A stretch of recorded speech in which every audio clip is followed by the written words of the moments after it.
बच्चों last time पर हम लोग डिस्कस कर रहे थे आईयूपीएससी। आईयूपीएससी में हम लोगों ने पढ़ा था इसके कौन कौन से ग्रुप होते हैं, जितने भी ऑर्गेनिक कंपाउंड्स होते हैं उनके ग्रुप कौन कौन से होते हैं, और इसके पश्चात उनके सिंबल्स क्या क्या होते हैं, फंक्शनल ग्रुप क्या क्या होते हैं।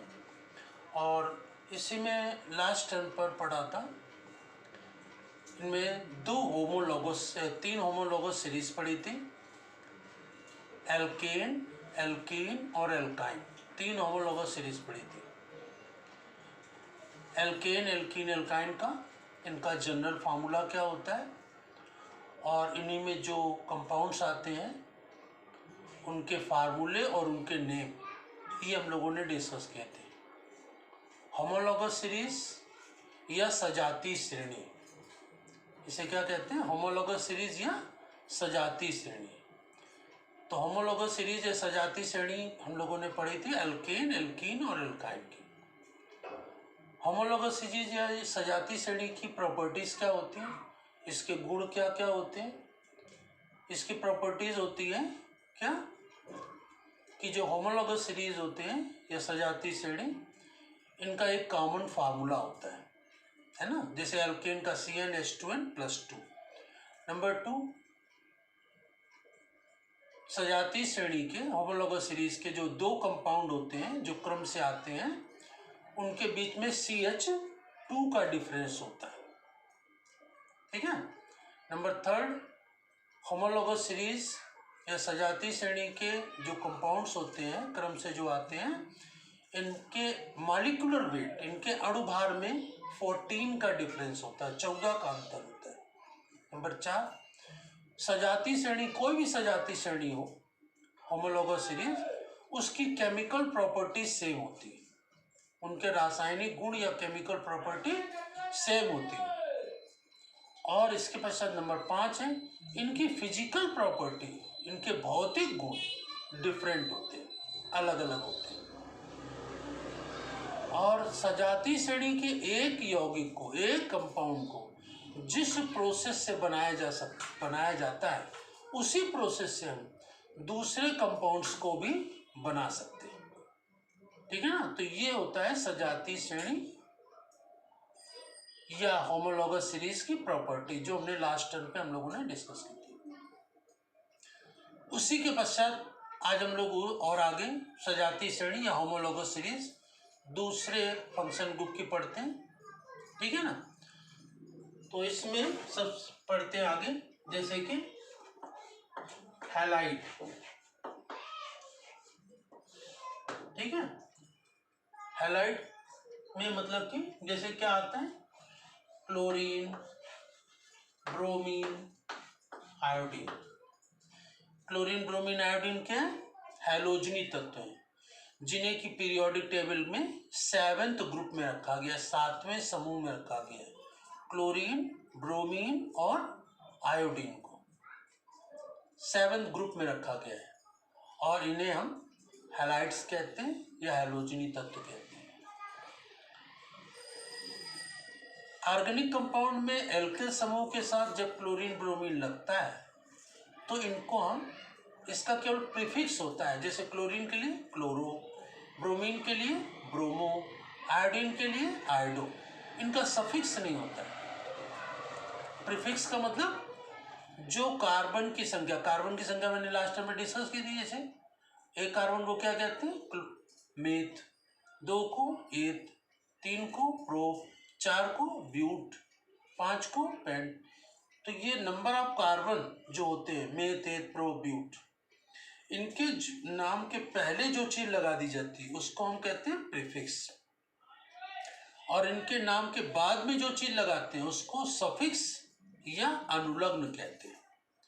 तो क्लोरीन, ब्रोमीन, आयोडीन का प्रीफिक्स होता है और सफिक्स नहीं होता है, ठीक है ना। क्लोरीन के लिए क्लोरो, ब्रोमीन के लिए ब्रोमो, आयोडीन के लिए आयोडो होता है, ठीक है। तो अब इनके जो फार्मूले हैं और नाम है वो देखते हैं। देखिए, इनके आईयूपीएसी जो कंपाउंड्स होते हैं, इनके ऑर्गेनिक कंपाउंड में इनके नाम हिंदी में लिखे या इंग्लिश में, नाम एक ही रहते हैं, उसमें कोई डिफरेंस नहीं होता है। ठीक है, तो जैसे इसमें देखें हैलाइड का एल्किल ग्रुप क्या है, CH3। सब CH3 मतलब कि एक कार्बन है, मेथ रहेगा, है ना।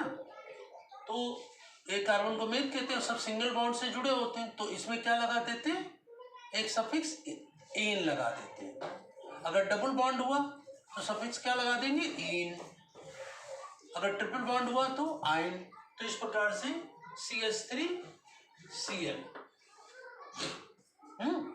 CH3Cl। अब इसमें क्लोरीन के लिए क्या लगा देते हैं, chloro.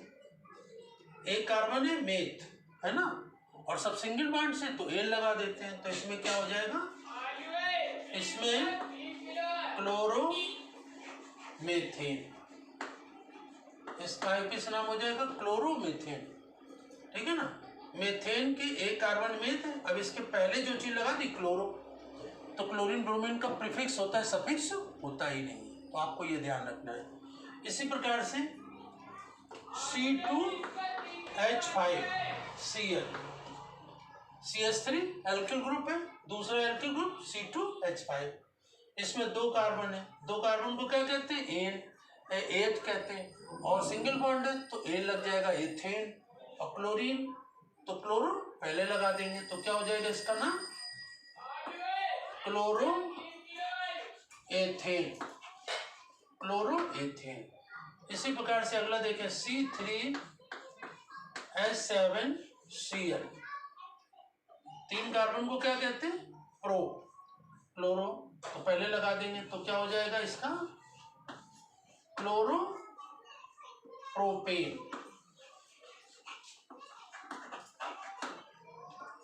Chloro propane.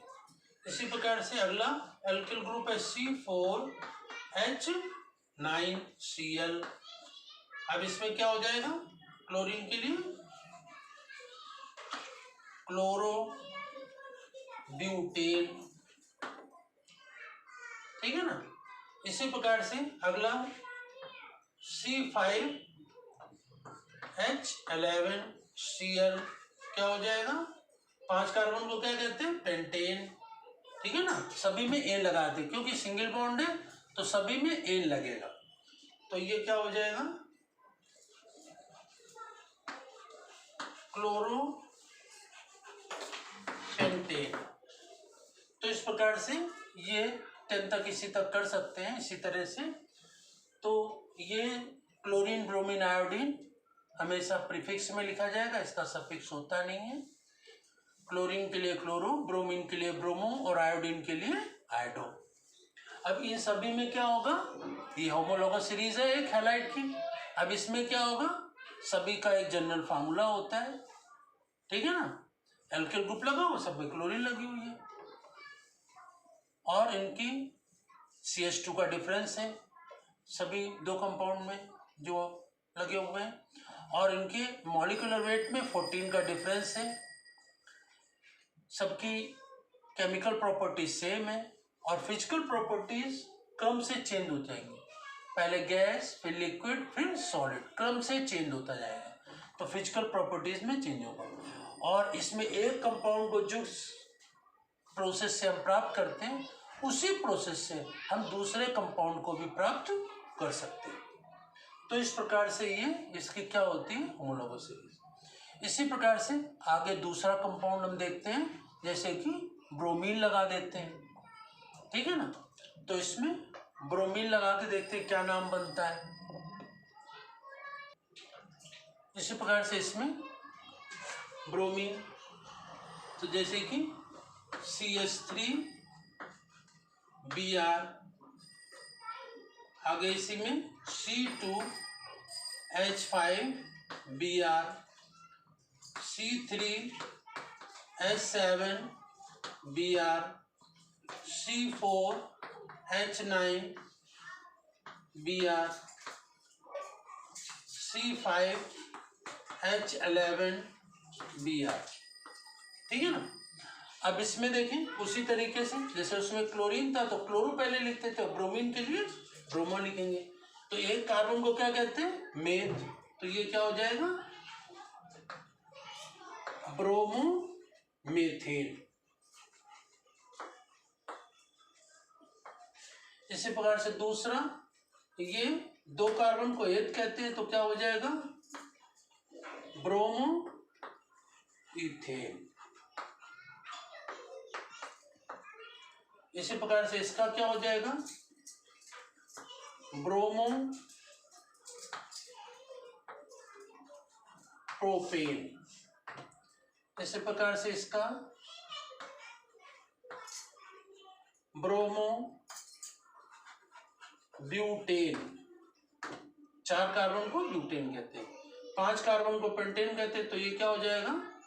Bromo pentane. Bromo pentane. तो इस प्रकार से ये जितने भी कंपाउंड्स हैं,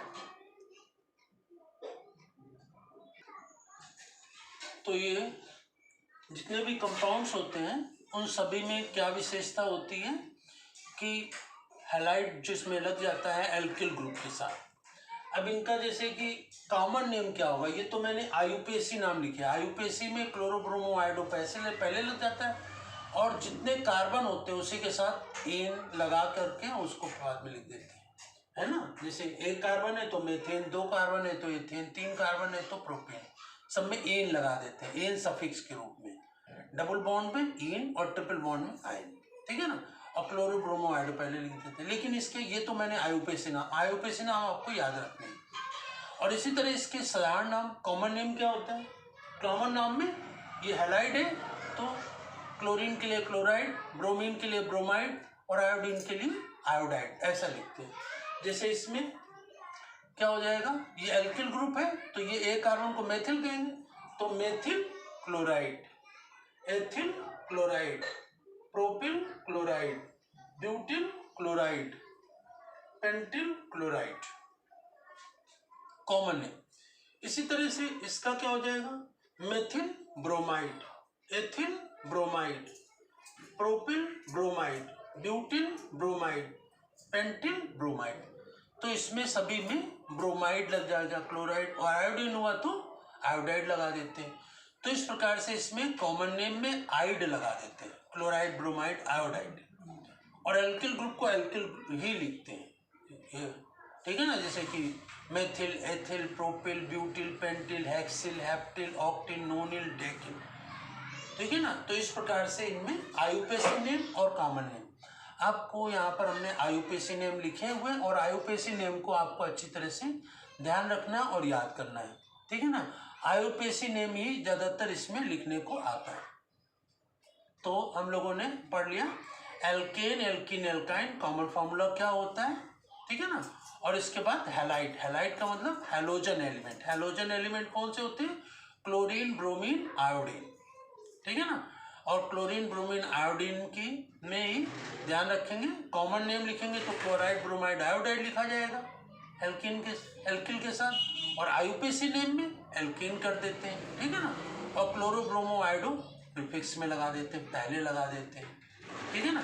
तो इसके बारे में हम लोगों ने पहले हाई स्कूल में पढ़ा, और यहाँ फर्स्ट ईयर में भी इसी को स्टार्ट किया। और उसकी वजह क्योंकि उसी की कंटिन्यूटी में आपने हाई स्कूल जो पढ़ा उसी में आगे जोड़ते हुए तो आपको आसानी से ये समझ में आ जाएगा। और इसी के पश्चात जो और दूसरे टॉपिक इसमें जुड़े हुए हैं उनको हम लोग डिस्कस करेंगे, ठीक है ना। तो इसको अपनी फेयर कॉपी में अच्छी तरह से नोट कर लेंगे, और नोट करने के बाद समझ लेंगे। एक एक स्टेप मैं समझाता चल रहा हूँ, उसके नाम लिखते तो अपनी फेयर कॉपी में नोट करते चलेंगे, बनाते चलेंगे, और कोई प्रॉब्लम हो इसमें तो उसको पूछ लेंगे, ठीक है ना। Thank you.